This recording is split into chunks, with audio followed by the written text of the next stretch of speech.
Welcome students, once again we are in water technology. We have to study water analysis. Water analysis में हम आपको previous 2 lectures दे चुके हैं. Now this is third lecture. अगर आप में से किसी ने नहीं देखा तो it is suggested to see those previous lectures because now we are proceeding slowly in forward way. In this lecture we are going to discuss determination of hardness. Hardness determine करने के हमारे पास कई मेथड हैं. जैसे आपको मैं बताऊं, पहला आपके पास है क्या, ओ हेनर method, soap titration method, EDTA method.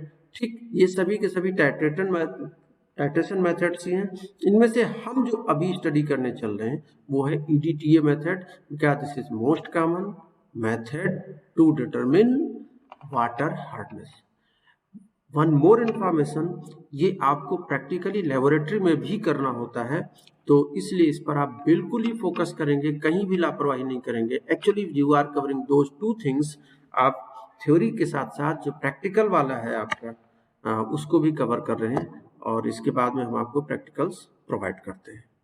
आज के एक्सप्लेनेशन के बाद में you may proceed through simulation, या तो सिमुलेशन से कर लो, और या फिर अगर कॉलेज पहुंचे तो लेबोरेटरी में हो जाए.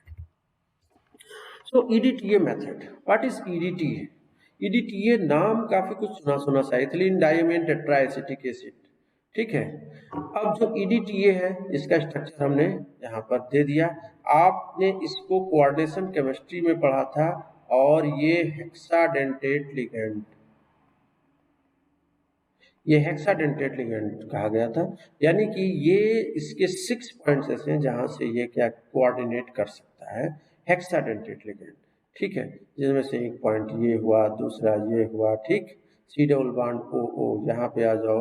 ठीक, तो ये हो गया है 1 2 COO minus COO minus COO COO, और नाइट्रोजन के लोन पेयर हेक्साडेंटेट लिगेंड है, ये कोऑर्डिनेट करता है. लेकिन यहाँ पर हम जो कोऑर्डिनेशन कंपाउंड्स जो इसके नहीं बना रहे हैं, ये वाटर हार्डनेस चेक कर रहे हैं. ठीक, it is insoluble in water, तो हम इसको एज ए लिगेंड यूज करके कुछ कर भी नहीं पाएंगे. It is insoluble in water, इसीलिए हम इसका एक डाइसोडियम साल्ट यूज करते हैं. ये EDTA अवेलेबल है डाइसोडियम, बल्कि जो हमारे पास कॉमर्शियली अवेलेबल आपको लैब में मिलेगा वो Na2EDTA .2H2 डाइहाइड्रेट के फॉर्म में मिल सकता है, Na2EDTA.2H2. ठीक है, कोई बात नहीं. तो ये जो आपके पास यहाँ पर COO minus Na plus COO minus, जो डाइसोडियम साल्ट है, इसकी पोलरिटी बढ़ गई और ये वाटर सॉल्युबल है. ठीक, EDTA as such is not water soluble, but its disodium salt is water soluble. ठीक, इट इज टेट्राप्रोटिक. जैसे मैंने आपको बताया कि इसमें टेट्राप्रोटिक मतलब कि 4 H रिप्लेसेबल हाइड्रोजन है, एक यहाँ है, एक यहाँ, क्योंकि 4 COOH कार्बोक्सिलिक एसिड ग्रुप है, चारों रिप्लेसेबल है. ठीक, so you can represent it as H4Y, but this is highly pH sensitive ligand. ये जो है काफी pH सेंसिटिव लिगेंड, मतलब डिफरेंट pH पे डिफरेंट आयंस के फॉर्म में एग्जिस्ट करता है.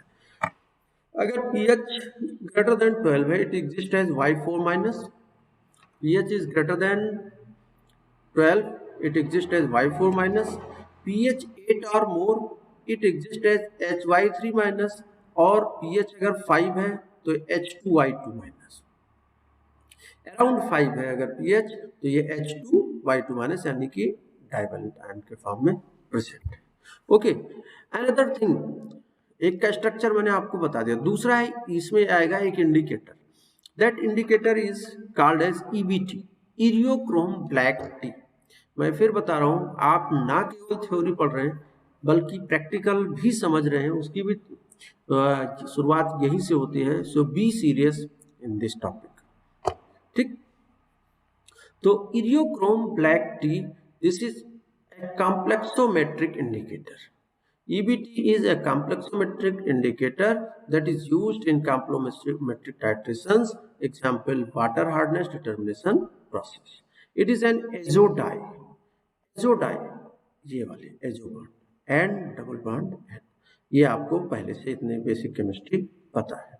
It is trademark of Huntsman petrochemical एक कंपनी है जिसने इसका ट्रेडमार्क किया और ट्रेड नेम इसका दे दिया EBT, इरियोक्रोम ब्लैक टी। इसमें जो आपके पास दो फिनोलिक ग्रुप OH है, यानी यहाँ और यहाँ, इनको भी हम रिप्लेस कर सकते हैं।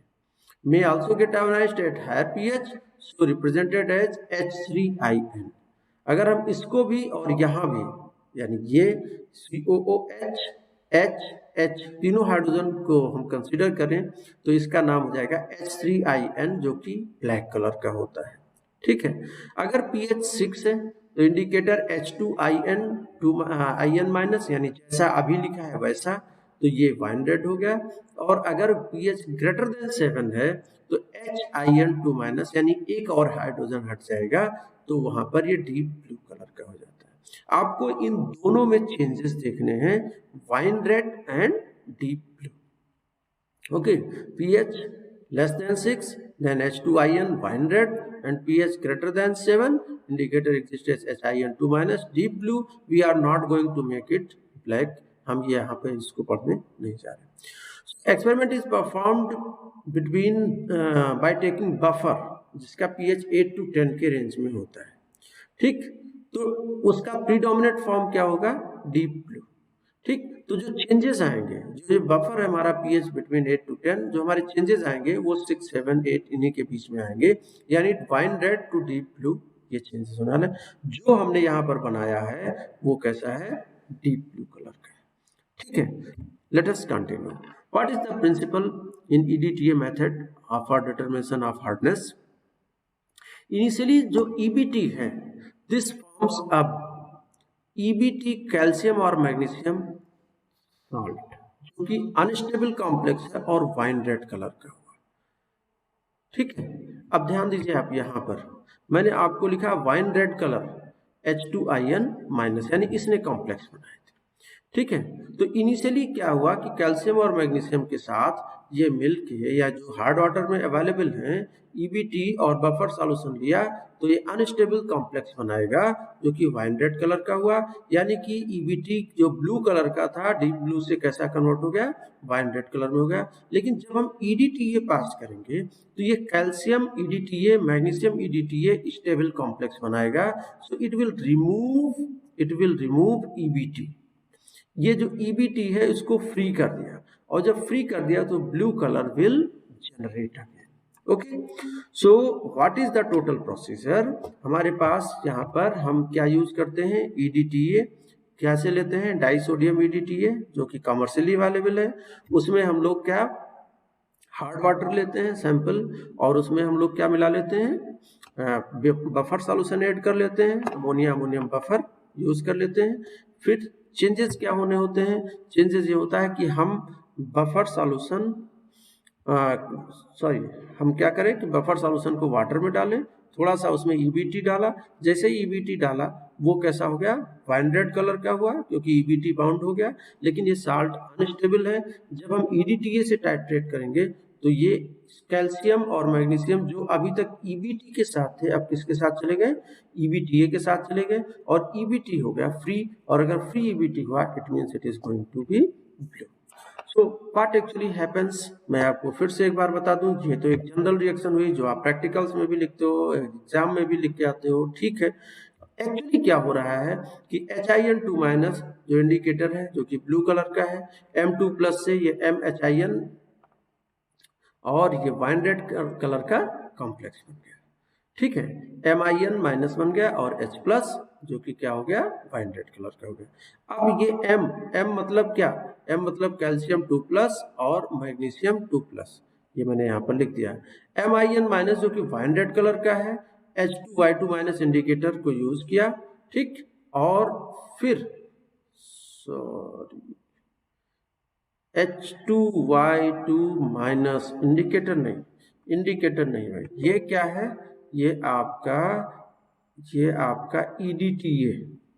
What is this, this is EDTA, H2Y2 minus, this is EDTA। और जो EDTA हमने यहाँ पर यूज किया था, अगेन गो टू दिस, तो जो EDTA यूज किया था, ये EDTA अब इस मेटल के साथ आ गया मेटल EDTA और HIN2- ये जुड़ गया, फ्री हो गया। ठीक है भाई, तो कुल मिला के अभी भी थोड़ा सा हमको एक्सप्लेन करने की जरूरत है।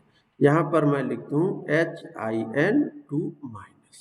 HIN2- initially it was blue colour, ठीक, जो कि पहले तो मेटल के साथ बाउंड करके MiN- प्लस S+ जो बाइंडेड कॉम्प्लेक्स जो कि अनस्टेबल था, और फिर बाद में जब यहाँ पर MiN- जब EDTA के साथ मिला तो ये EDTA और मेटल ने कलरलेस स्टेबल कॉम्प्लेक्स बना लिया और इंडिकेटर हो गया free.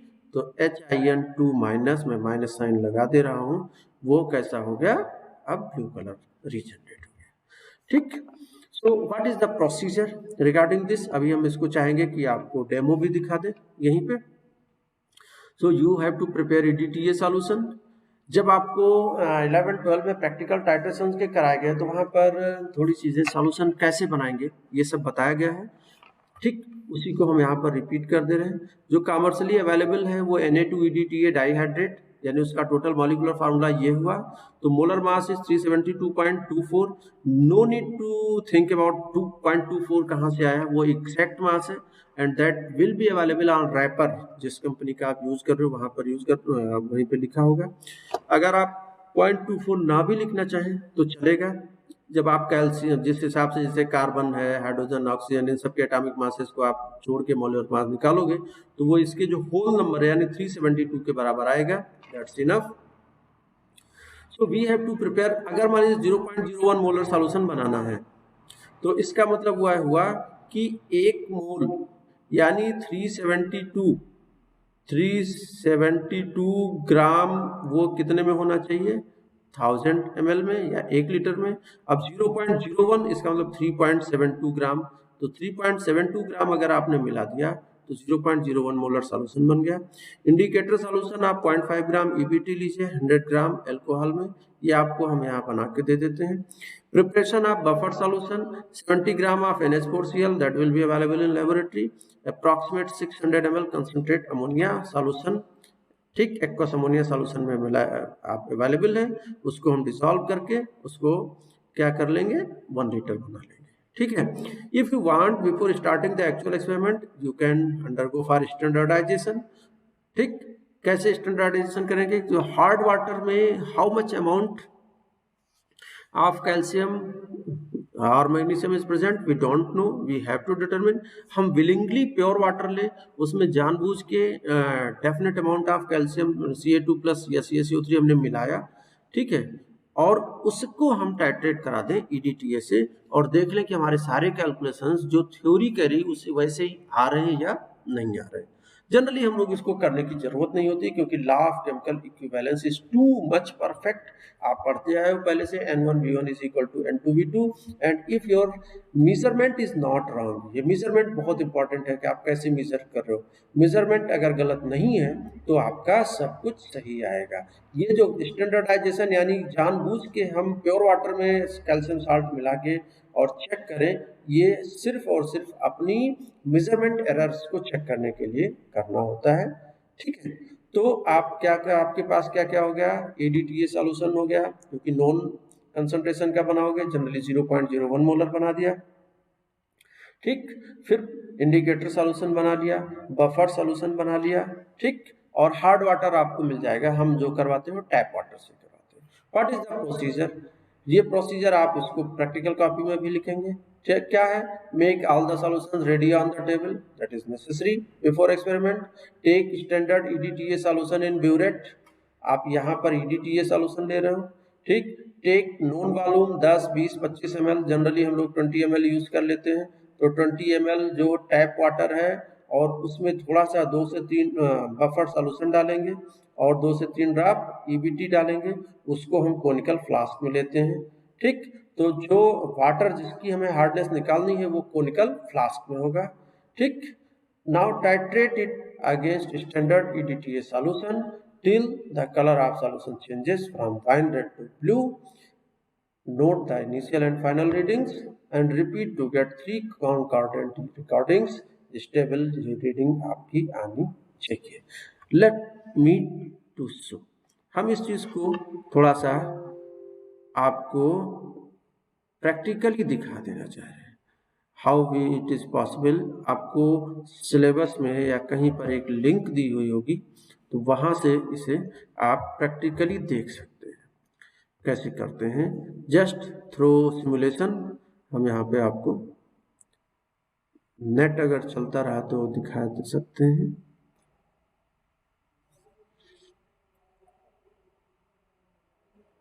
Yes, okay, we have to sign in. आप लोग अपना ये अमृता लैब पर भी एक लॉगिन बना सकते हो, that is very much simple, इसमें कुछ ज़्यादा नहीं करना रहेगा आपको। और कई सारे प्रैक्टिकल्स के लिए आपको यहाँ पर दिया गया है लिंक।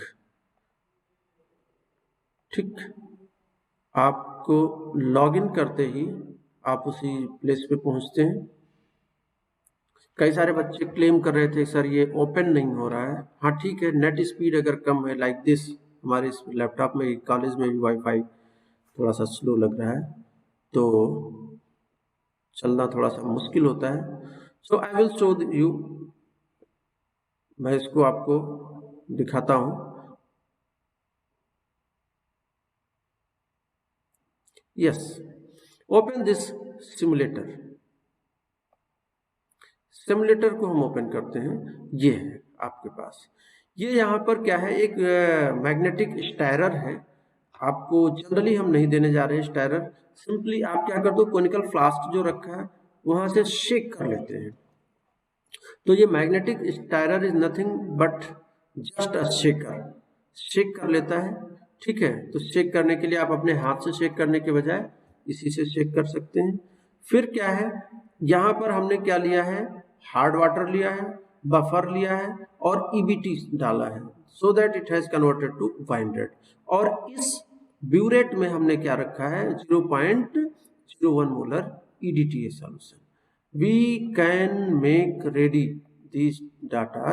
अभी हम यहाँ चलते हैं, ये देखिए ये डाटा हम यहाँ पर फीड कर दें। मान लीजिए टाइट्रेट का वॉल्यूम 10 ml लिया, स्पीड ऑफ टाइट्रेंट ये यहाँ पर सेट करने को, अदरवाइज आप खुद ही कैलिब्रेट कर लो, स्लो स्पीड में आना चाहिए।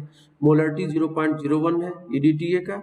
And if you start the experiment now you can see that volume of titrant being used ये दिखाई पड़ रहा है।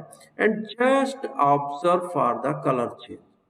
कलर जैसे ही होता है, आप इसको जैसे ही कलर चेंज होता है इसको स्टॉप कर देंगे। It is reacting, it is reacting, it is reacting and make the cursor ready. While it turns blue you have to stop. ये आपका वर्चुअल एक्सपेरिमेंट है, प्रैक्टिकली आप इसको लेबोरेटरी में करेंगे। ठीक है, just wait, we can stop, we can start again. This is 1.9 and 2, still it is wine red, it is wine red, it is wine red, it is wine red and not has converted, converted. You can see now wine red to blue, it has become blue. You can read the you can use the data. Titrant used, EDTA used 2.5 ml. You may repeat this experiment again and again, that I was willing to show you. And you will make the table like this, that volume of sample you can make this as fixed। आप इसको fix कर सकते हो। मान लीजिए आपने कहा नहीं भाई 20 ml लिया, तो हम 20 ml लिया, हमने 20 ml लिया और इनिशियल और फाइनल रीडिंग ब्यूरेट की हो गई। अभी आपके पास मान लीजिए आया था 2.5 ml, कितना आया है कंकॉर्डेंट यूनिट तक पहुंचेंगे। फिर कैलकुलेशंस पे आते हैं। कैलकुलेशंस आपको gram equivalent of water sample that is equal to gram equivalent of EDTA solution. अब मैंने आपको इस चीज को बार बार बताया है कि सबके इक्विवेलेंट मास जो है m/2 है। You can say gram moles of water sample that is equal to gram moles of EDTA solution. तो जहां हम लिखते थे N1 V1 is equal to N2 V2, हम लिख सकते हैं M1 V1 is equal to M2 V2। ये भी करेक्ट है। कब करेक्ट है मैंने बताया, जब दोनों ओर यानी दोनों रिएक्टिव स्पीशीज के वैलेंसीज सेम, ठीक है। तो यहाँ पर EDTA भी आपके पास अवेलेबल था Na2, यानी कि यहाँ पर भी 2 माइनस आया था, ये भी बाइवैलेंट था, और कैल्शियम और मैग्नीशियम बाइवैलेंट है। सो you can say mass of calcium carbonate this is equal to M1 into 100 gram, M1 into 100 gram, ठीक। आप ये M1 V1 is equal to M2 V2, by this you can calculate M1। What is M1? Molarity. M1 क्या है? Molarity. N1 क्या थी? Normality. Molarity आप determine कर सकते हो। Molarity of this solution, unknown solution जो सैंपल था उसकी मोलरिटी अगर आ गई तो आप मास निकाल सकते हो। मान लीजिए अगर आपने कहा कि नहीं, ठीक है, आपके पास मोलरिटी किसी सॉल्यूशन की 0.01 आई है, तो इसका मतलब ये हुआ कि 0.01 मोल 1 लीटर में डिसॉल्व है। इसका मतलब अगर उसका मोलर मास 100 था तो 0.01 इंटू 100 यानी 1 ग्राम 1 लीटर में डिसॉल्व हो गया कि नहीं हो गया। आप इसी तरह से मास बना सकते हो। जो मोलरिटी थी उसको हमने CaCO3 के मोलर मास से मल्टीप्लाई करके मास बना लिया, ठीक। सो दिस इज मास पर लीटर। यू कैन से मास पर ml, सॉरी ये mg नहीं बल्कि क्या, ml। यू कैन से दिस इज मास, और ये कितना हो गया, पर ml हो गया। तो अगर वो ml हो गया, ये ml हो गया, पर 10 M1 इंटू 10, सॉरी मास जो आया वो ग्राम में, ग्राम को हमने मिलीग्राम में कन्वर्ट कर दिया, और मिलीग्राम पर लीटर जो आया वही क्या हो जाता है, ppm। सिंपली थोड़ा सा खुद ही यहाँ पे कंफ्यूजन में आ गया था राइटअप से। अगेन मैं आपको बताऊं कि M1 V1 is equal to M2 V2। इससे M1 means molarity of unknown solution निकाल सकते हो। मोलरिटी में मोलर मास से तो ग्राम आ गया, ग्राम पर लीटर हो गया। अगर उसको हम मोलर मास यानी ग्राम, इसमें 10⁻³ और बढ़ा दें तो हो गया 10⁵, तो mg पर लीटर हो गया। और जो mg पर लीटर है वही क्या होगा, वही ppm हार्डनेस हो जाएगी। So this is all about this experiment and as well as theory। आप इसको कंप्लीट कर लेंगे। नेक्स्ट आता है कि हम इसमें से टोटल, टेम्पोररी और परमानेंट हार्डनेस कैसे निकालेंगे। तो जो हार्डनेस अभी आपने डिटरमिन करी थी वो अनट्रीटेड वाटर का था, दैट इज टोटल हार्डनेस, ठीक है। अब इसी को हम क्या करें कि बॉयल कर दें। 250 ml वाटर लिया, उसको धीरे धीरे बॉयल कर रहे हैं, और वो उसका वॉल्यूम घट के 50 ml आ गया। इससे क्या हुआ, सारी टेम्पोररी हार्डनेस निकल गई, ठीक। इसको फिल्टर ऑफ कर लिया, ठंडा करके कूल डाउन करके फिल्टर ऑफ कर लिया, और फिर से सेट प्रोसीजर जो पुराना था इससे निकाला। तो जो रीडिंग आएगी वो ड्यू टू परमानेंट हार्डनेस, यानी परमानेंट हार्डनेस निकल जाएगी, और temporary hardness that is equal to total minus permanent. तो आप पहले तो टैप वाटर लेके हार्डनेस निकाल लो, फिर उसको बॉयल कर लो अच्छे से, और फिर उसको कूल करो, फिर हार्डनेस निकालो। जब बॉयल करके कूल करके निकालोगे तो जो भी रीडिंग आएगी ड्यू टू परमानेंट हार्डनेस होगी, और टोटल में से परमानेंट घटा दो तो टेम्पोररी मिल जाएगी। You have to repeat the same procedure, that is very much important. You will get numerical problems on this. जैसे मैंने आपको एक ये प्रॉब्लम दे दी है, सिंपल सा कैलकुलेशन है, जो मैंने प्रिंसिपल्स बताए हैं उसी पे आपसे टोटल, टेम्पोररी और परमानेंट ये तीनों टाइप की हार्डनेस कैलकुलेट करने को आ सकती है। So you may note these questions, or you may collect some more questions from other side and you may solve this. Now this method is over. In next lecture we are going to give you water softening techniques, जिसमें soda lime process और ion exchange resins होंगे। Thank you and keep learning.